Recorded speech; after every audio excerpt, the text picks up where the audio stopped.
দর্শক আমন্ত্রণ বিজনেস টুডেতে শুরুতেই শিরোনাম বলে জানিয়ে দেব আপনাদের। 5 বছরে 1200 কোটি টাকার ভ্যাট ফাঁকি নিটল মোটরসের, পরিশোধের তাগিদ দিচ্ছে এনবিআর, নিরীক্ষা শেষে ব্যবস্থার আশ্বাস। উচ্চ মূল্যস্ফীতি এবং প্রবৃদ্ধির ধীর গতিতে সংকটে অর্থনীতি, অভিমত সিপিডির, ঋণের দায় মেটাতেও পারছে না সরকার। দাবদাহের বিরূপ প্রভাব পোল্ট্রি শিল্পে, প্রতিদিনই মারা যাচ্ছে মুরগি, ব্যাহত হচ্ছে ডিম উৎপাদন, বিপাকে দক্ষিণাঞ্চলের খামারিরা।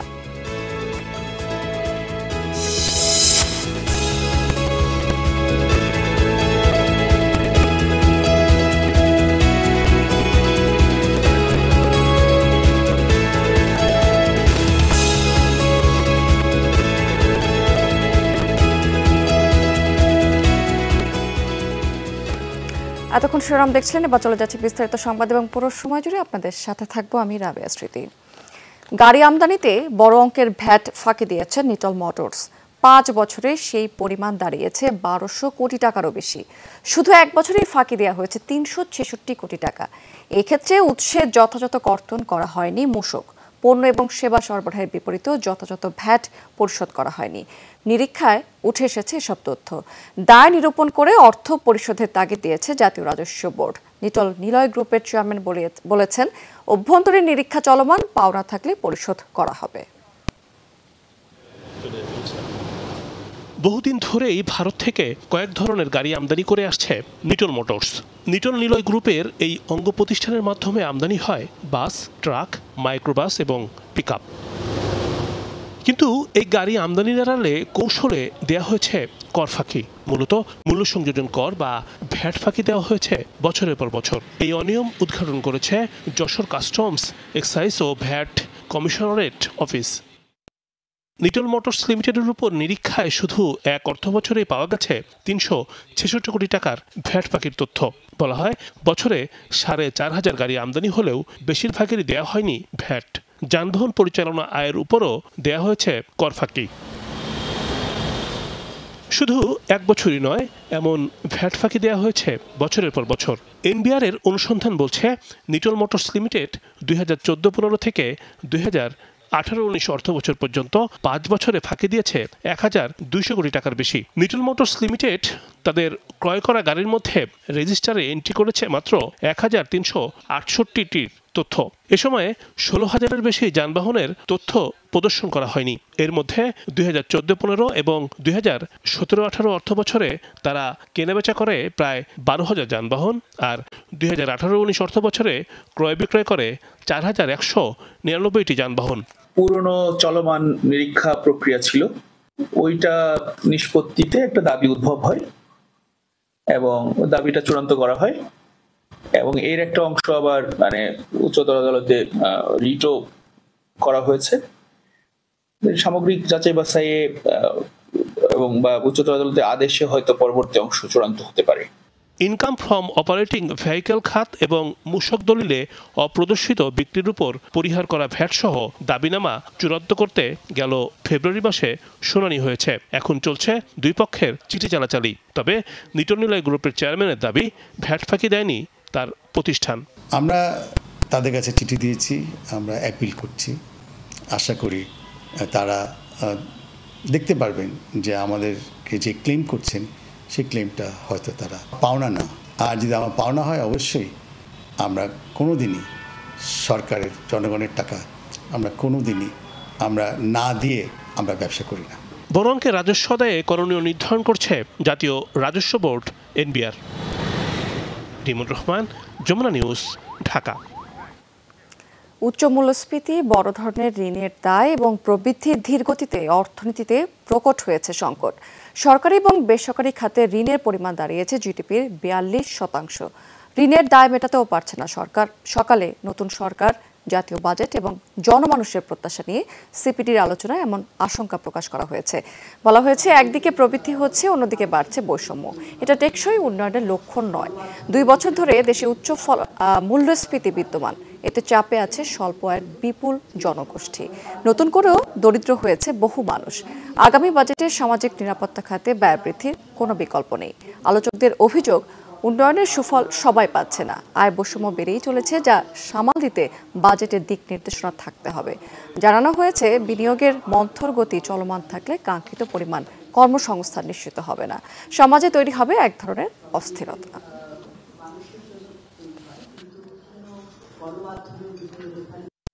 অন্তত $5 বিলিয়ন এখনো আমরা দিতে পারছি না, অনাদায়ী অপরিশোধিত রয়েছে সরকারের পক্ষ থেকে।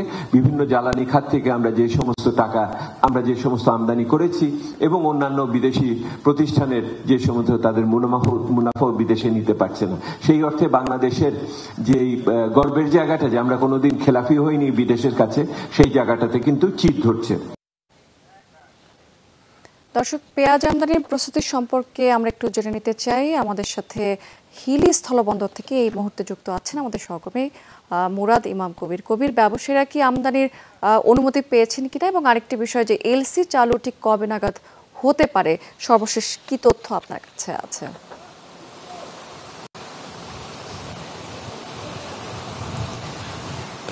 স্মৃতি, আসলে এখন পর্যন্ত বন্দর দিয়ে যেহেতু গতকালকেই একটি নোটিফিকেশন জারি হয়েছে পেঁয়াজ আমদানির ব্যাপারে, এখন পর্যন্ত ব্যবসায়ীরা বিভিন্ন ব্যাংকে যোগাযোগ করছে এবং ইতিমধ্যে অনেকেই ঋণপত্র খোলার প্রস্তুতি নিয়েছে এবং আইপি যে বিষয়গুলো আছে, অনেকে আইপি নতুন করে করতে দিয়েছে, আবার অনেকের পুরাতন আইপি আছে, সেই আইপিগুলো অ্যামেন্ডমেন্ট করে আবার তারা আমদানি করবে, এই ধরনের প্রস্তুতি তাদের শুরু করেছে তারা।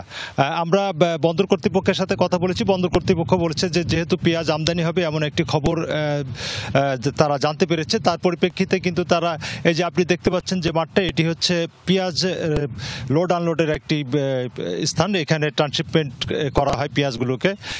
এই জায়গাটা তারা প্রস্তুত করে রেখেছে, তা যে কোনো মুহূর্তে যদি পেঁয়াজ আমদানি হয় তাহলে তারা এইখানে তারা পেঁয়াজের ছাড়করণের যে কার্যক্রমগুলো সেগুলো লোড আনলোড সেগুলো এখানে করা হবে।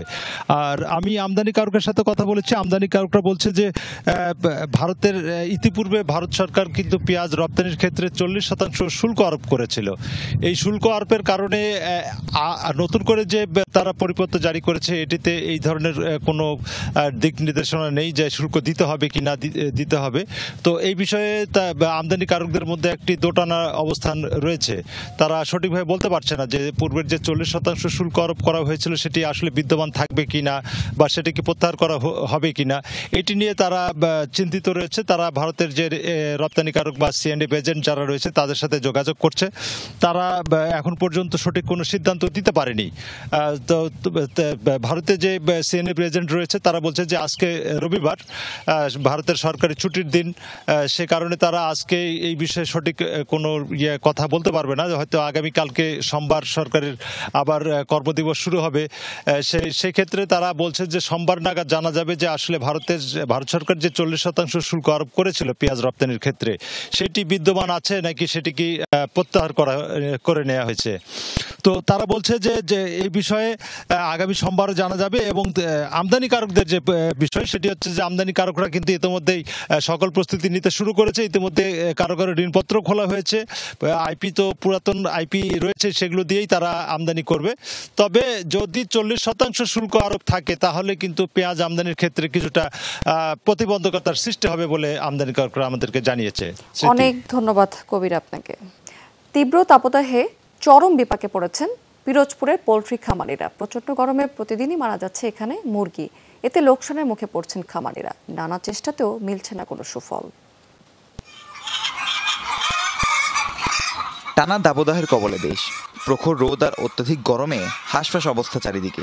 প্রচণ্ড তাপপ্রবাহের কারণে খামারে মারা যাচ্ছে মুরগি, ব্যাহত হচ্ছে ডিম উৎপাদনও।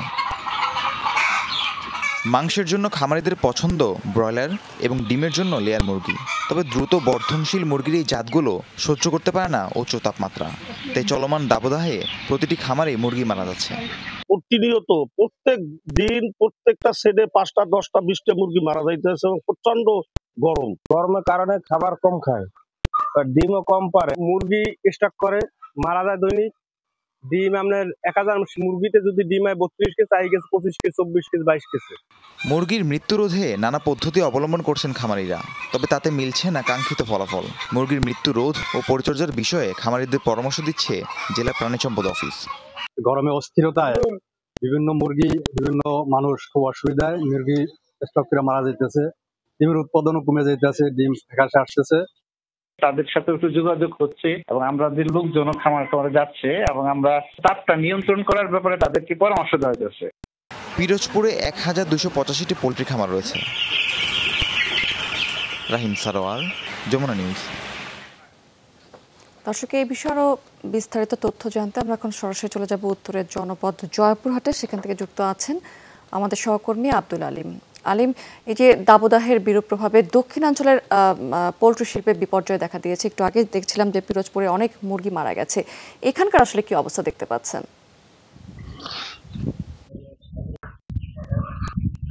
স্মৃতি, দেশের অন্যান্য জায়গার মতো জয়পুরহাটও একই অবস্থায়। আমরা কিছুদিন আগে একটা রিপোর্টও করেছিলাম যে জয়পুরহাটের সার্বিক পরিস্থিতি নিয়ে। বিশেষ করে এখানে যে মুরগি উৎপাদন হয় তার মধ্যে ব্রয়লার, সোনালী এবং ক্লাসিক জাতের মুরগিগুলো হয়। বিশেষ করে এই হিটে বা তাপদাহে কিন্তু সবচেয়ে বেশি সমস্যা হচ্ছে ব্রয়লার মুরগি। কারণ আপনি জানেন যে ব্রয়লার মুরগির বলতে গেলে অল্প সময়ে বেশি গ্রোথ হয়, সেই কারণে এই মুরগি কিন্তু বলতে গেলে যে তাদের জীবন প্রণালীটা একটু কঠিন, অর্থাৎ বেশি গরম তারা সহ্য করতে পারে না। যার কারণে এই খামারিরা বিভিন্ন রকমের কলাকৌশল করতেছেন, গরম পানি ঠান্ডা পানি ছেটানো কিংবা ফ্যান দেওয়া, কিন্তু সব মিলেও তারা এই মুরগিটা টিকাতে পারতেছে না। প্রতি হাজারে বলতে গেলে 2 থেকে 300 বা 400 মুরগিও মারা যাচ্ছে, কোনো কোনো খামারে অনেক বেশি মারা যাচ্ছে। এই মুহূর্তে ব্রয়লার মুরগির দামও কিন্তু সে কারণে অনেকটা কমে এসেছে। আমরা যেটা পর্যবেক্ষণ করে দেখেছি, তারা বলছেন যে 40 দিন সময় হইলেও দেখা যাচ্ছে 30 দিন বা 28 দিনে বা 32 দিনে মুরগিগুলো বিক্রি হচ্ছে। ফলে বাজারে ব্রয়লার মুরগি কিন্তু সরবরাহ অনেকটা বেশি, আবার সোনালী বা ক্লাসিক জাতের মুরগি কিন্তু দাম এই মুহূর্তে অনেকটা বেশি। অর্থাৎ সব মিলে দেখা যাচ্ছে যে খামারিরা চেষ্টা করছেন ব্রয়লার মুরগি বাঁচানোর জন্য। আবার হচ্ছে যারা যে ডিমের মুরগি, সেই ডিমের মুরগি কিন্তু ডিমের উৎপাদন কমে গেছে, মাংসের ওজনও কিন্তু কমে যাচ্ছে। প্রাণী সম্পদ বিভাগ বলছেন যে আমরা অনেক পরামর্শ দিচ্ছি, কিন্তু সেগুলো বাস্তব ক্ষেত্রে কিন্তু ততটা কাজে লাগছে না। কারণ তাপদাহ যতক্ষণ না পর্যন্ত 30 ডিগ্রি নিচে আসছে বা 32 ডিগ্রি 28 ডিগ্রি এইরকম পর্যায়ে আসলে হয়তো মুরগির স্বাভাবিক পর্যায়ে চলে আসবে। সব মিলে যেটি বলা হচ্ছে স্মৃতি, যে আসলে বৃষ্টিপাতের পরে কিছুটা সামান্য কিছুটা পরিস্থিতি স্বাভাবিক হয়েছে। আজকে যেমন আবার সকালে আবহাওয়া ভালো ছিল, এখন কিন্তু আবহাওয়া অনেকটা আরেকটি বিষয় একটু আপনার কাছ থেকে জানতে চাই যে এখানকার কৃষি কর্মকর্তারা যারা আছেন তারা আসলে এই বিষয়ে খামারিদের কি ধরনের পরামর্শ দিচ্ছেন?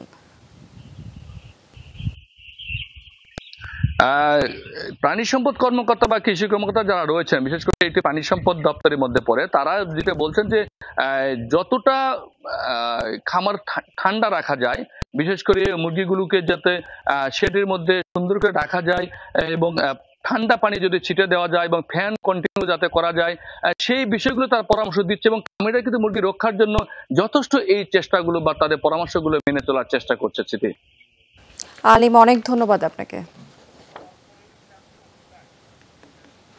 নাটোরের দত্তপাড়ায় মাত্র 15.5 একর জমিতে স্থাপিত বেসিক শিল্প নগরী।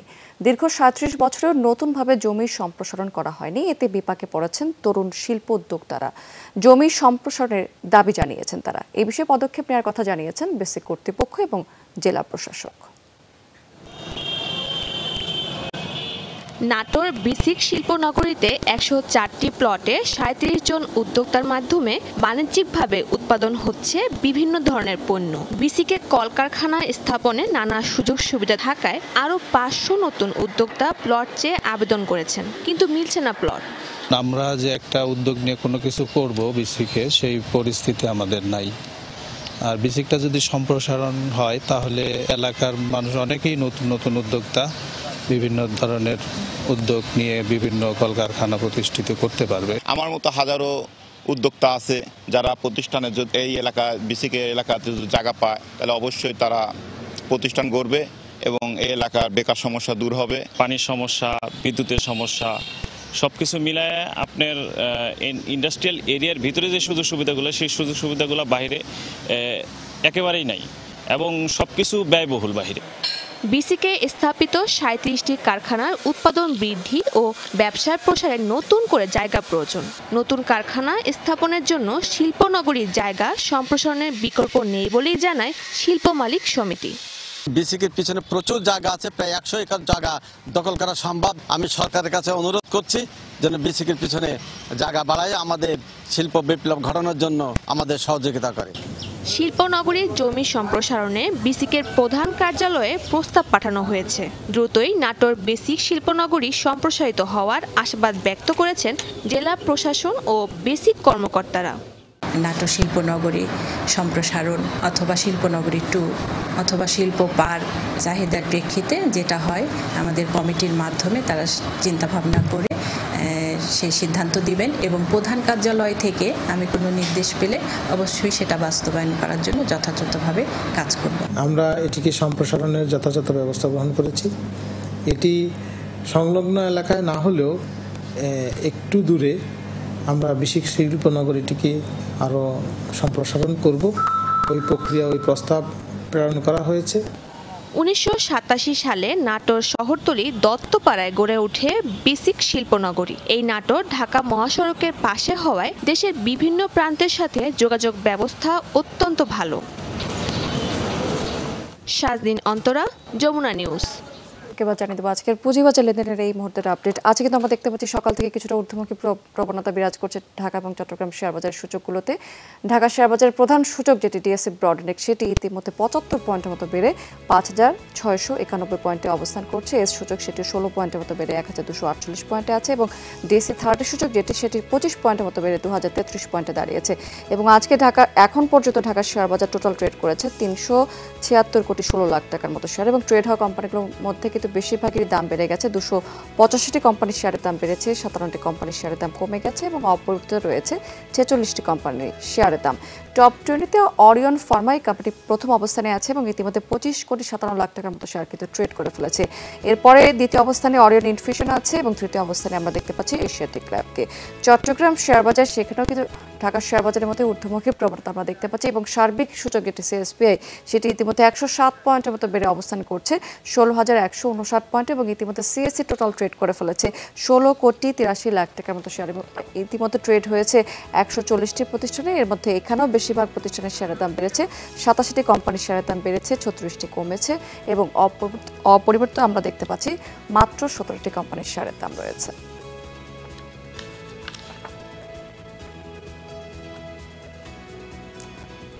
দর্শক, এই ছিল বিজনেস টুডে এখনকার আয়োজন। এতক্ষণ সঙ্গে থাকার জন্য ধন্যবাদ আপনাদের সবাইকে।